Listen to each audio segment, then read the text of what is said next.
Hi hello నమస్తే welcome to our channel. Hi friends, ఈరోజు వీడియోలో అయితే నేను నా దేవుడి సామాన్లు ఎలా క్లీన్ చేసుకుంటానో షేర్ చేసుకోవాలనుకుంటున్నాను. సో స్టార్ట్ చేసేద్దామా?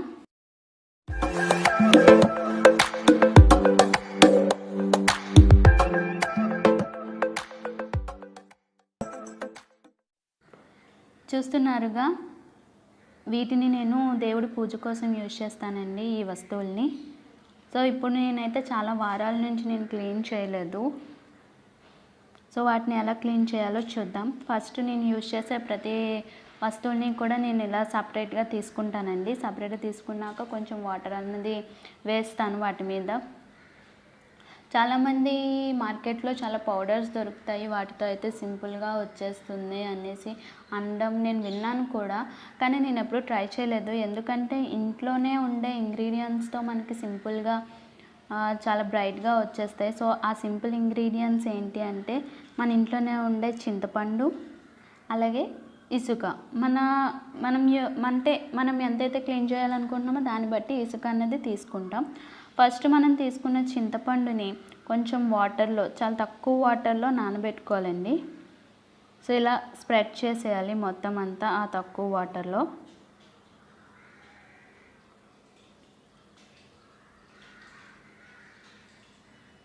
సో అలా స్ప్రెడ్ చేసేసాక మొత్తం కొంచెం ఆ పులుపు అన్నది, అంటే చింతపండుకున్న మొత్తం అంతా కూడా వాటర్లో కలిసి మెత్తగా అవుతుంది కదా. మనం ఈజీగా ఈ వస్తువులకి మనం అప్లై చేయొచ్చు.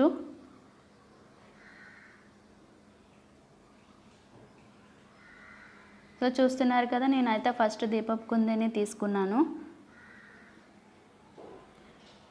మొత్తం ఆ చింతపండుకున్న రసం అంతా కూడా ఈ సామాన్లకి మొత్తం అప్లై చేసుకోవాలి ఫస్ట్.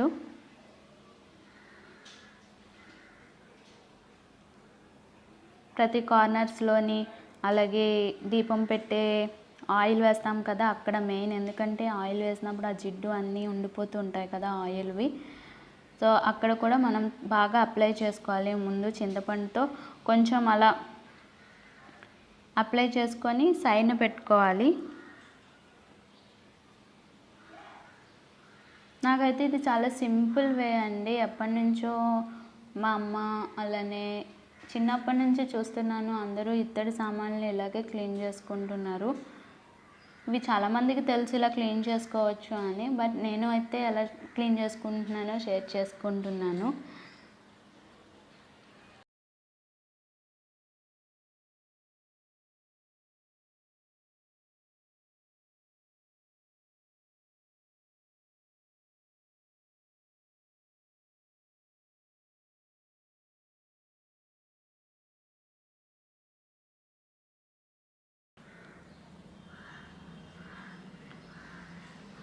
సో ప్రతిదానికి ముందు ఆ చింతపండుని అప్లై చేసుకోవాలి.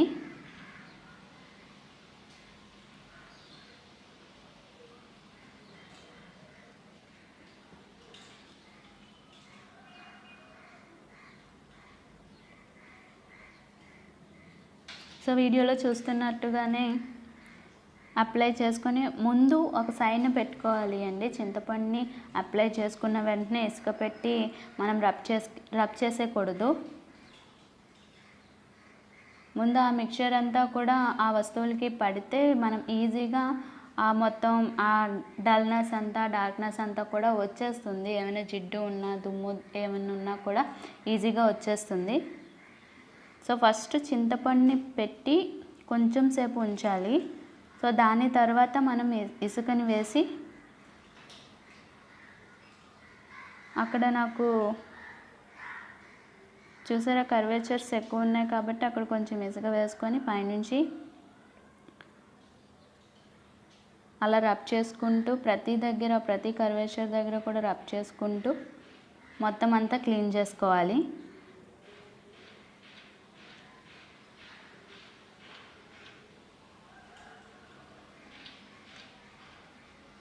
సో కొంచెం సేపు నానటం వల్ల ఏంటంటే మనం ఇలా జస్ట్ ఇసుకని పెట్టి ఇలా రబ్ చేస్తే మనకి అక్కడున్న డల్నెస్ మొత్తం పోతుందండి. సో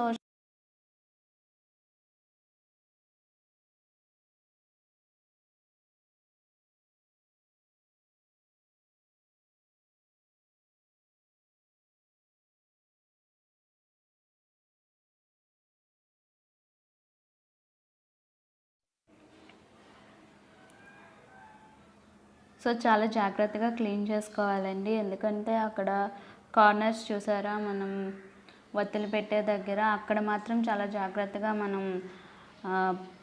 రబ్ చేయాలి, ఎందుకంటే అవి చాలా షార్ప్గా ఉంటాయి, ఎడ్జెస్ చాలా ఈజీగా కట్ అయిపోతాయి మనకి. సో ఇలా టాప్ టు బాటమ్ మొత్తం అంతా ఇసుకతో మనం ఇలా పాముకోవాలి.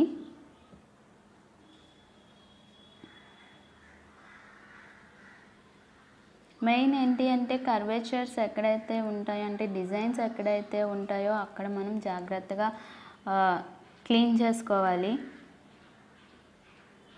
సో మనకి ఏ శాండ్ సరిపోతే శాండ్ అన్నది వేసుకుంటూ మనం ఇలాగ రబ్ చేసుకుంటే మనకి చాలా బ్రైట్గా కూడా కనిపిస్తాయండి.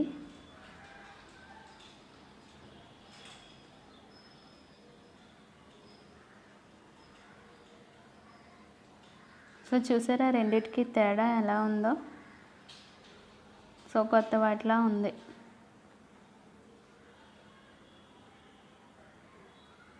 సో సేమ్ ప్రాసెస్ అండి ప్రతిదానికి.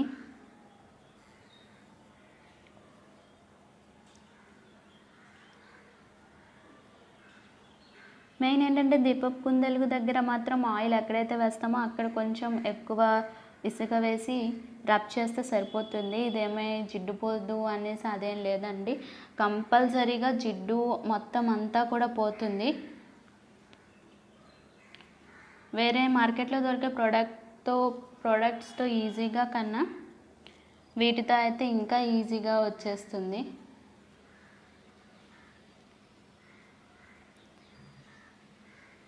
సో ఇంట్లో ఎలాగో మనం కొనుక్కుంటాం కాబట్టి మళ్ళీ పర్టికులర్గా ఈ క్లీనింగ్కి కోసం అని పౌడర్స్ కానీ బార్స్ కానీ లేదు స్క్రబ్బర్స్ కానీ ఏమీ కొనవసరం లేదు. సో ఇప్పుడైతే తెలిసిందే అని నేను ఫాస్ట్ ఫార్వర్డ్లో పెట్టాను.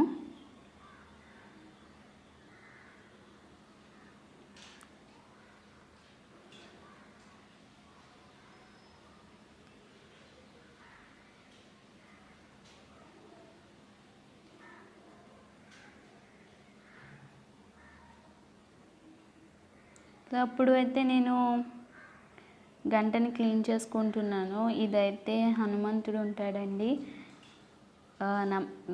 చేతులు జోడిస్తూ నమస్కరిస్తూ ఉంటాడు. నాకైతే ఇది చూడగానే బాగా నచ్చింది, అందుకే తీసుకున్నాను.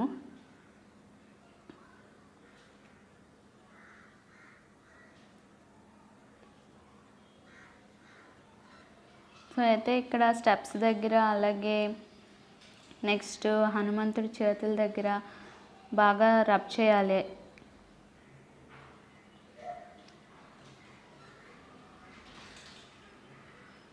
సో చూసారా కార్నర్స్ అక్కడ స్టెప్స్ ఉంటాయండి, దీనికైతే త్రీ స్టెప్స్ ఉంటాయి. సో అక్కడ శాండ్ అయితే ఇలా వేసుకొని నేను జస్ట్ బొటనవేలుతో అలా క్లీన్ చేసుకోవాలి.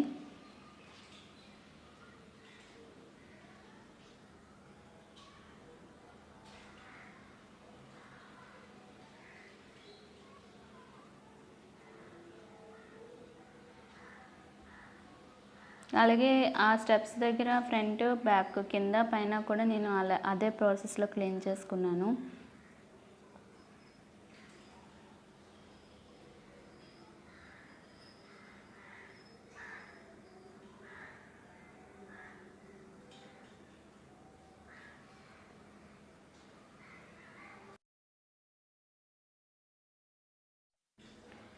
ఇప్పుడైతే ఇంకో చిన్న దీపపు కుందే ఉంది, దాన్ని క్లీన్ చేసుకుంటున్నాను.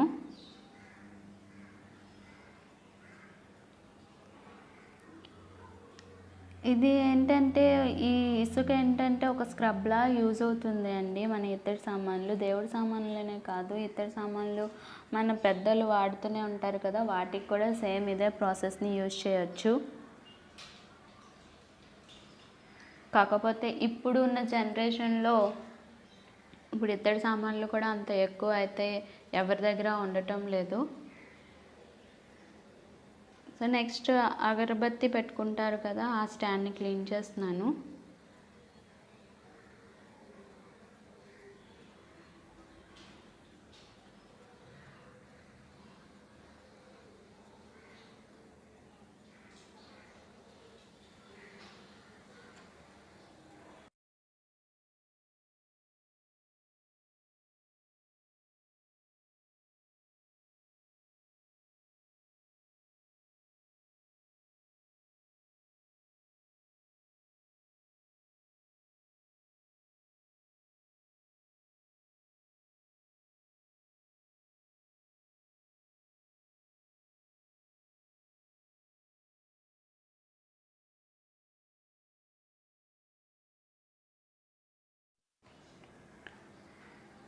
సో అన్ని సామాన్లు క్లీన్ చేసేసుకున్నాక తర్వాత వాటర్తో మనం క్లీన్ చేసుకోవడమే.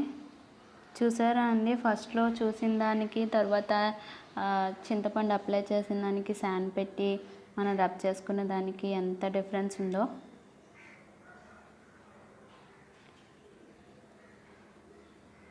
చాలా నీట్గా క్లీన్ చేసుకోవాలండి, ఎందుకంటే మనం ఇక్కడ స్క్రబ్గా శాండ్ని యూజ్ చేసాం కాబట్టి ఆ శాండ్ మొత్తం క్లీన్ అయ్యేలాగా మనం వాటర్తో క్లీన్ చేసుకోవాలి.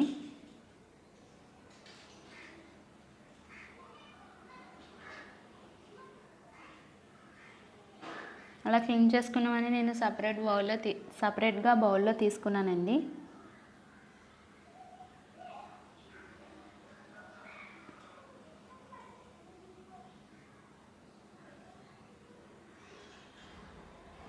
నాకైతే ఇలా క్లీన్ చేసుకోవటం నాకైతే చాలా హ్యాపీగా ఉంటుంది, ఎందుకంటే ఇత్తడి సామాన్లు అలా మెరుస్తూ ఉంటే చూడటానికి చాలా బాగుంటుందండి. నాకైతే చాలా నచ్చుతాయి ఆ సామాన్లు అలా చూస్తే.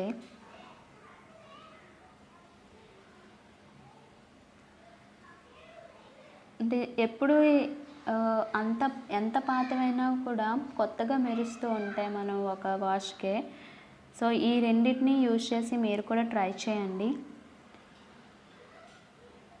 సో చూసారు కదా ఎంత కొత్త వాటిలో మెరుస్తున్నాయో. సో ఇది లుక్ అయితే. సో ఫ్రెండ్స్, ఈ వీడియో కనుక నచ్చినట్టయితే లైక్ చేయండి, షేర్ చేయండి, అలాగే సబ్స్క్రైబ్ చేసుకోండి. నెక్స్ట్ వీడియోలో మళ్ళీ కలుద్దాం. Thank you for watching.